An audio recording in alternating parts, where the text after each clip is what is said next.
ఏమవుతుందంటే ఒక మంచి స్వరాజ్యం ఏర్పడుతుంది, మంచి సుస్థిర ప్రజాస్వామ్యంలో మనం పనిచేస్తాం.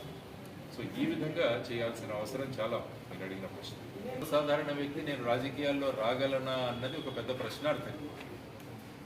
అంటే రాజకీయాలంటే ఒక భూతంలాగా తయారు చేసి పెట్టేశారు. మీ దగ్గర డబ్బు ఉంటే తప్ప మీరు రాజకీయాల్లోకి రాలేరు, మీ కొంత వర్గం మీ వెనక ఉంటే తప్ప మీరు రాజకీయాల్లోకి రాలేరు. కాబట్టి చాలామంది ఆలోచించడం మొదలు పెట్టారు, మనం రాజకీయాల్లోకి రాలేమా అన్నది. సో దీన్ని మనం బ్రేక్ చేయాలి. దీన్ని మనం ఎక్కడో ఒక చోట కుండబద్దలు కొట్టేయాలి. సర్వసాధారణ వ్యక్తి కూడా నేను రాజకీయాల్లో నేను పోటీ చేయగలను అన్న ఆత్మవిశ్వాసాన్ని వాళ్ళలో పెంచగలిగారు.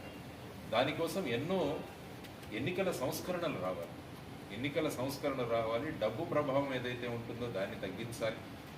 ఈ విధంగా మనం చేయగలిగితే, ఫర్ ఎగ్జాంపుల్ మీరు చెప్తాను, తెలంగాణలో ఇప్పటికే జరిగిన ఎన్నికల్లో కొల్లాపూర్ అనే నియోజక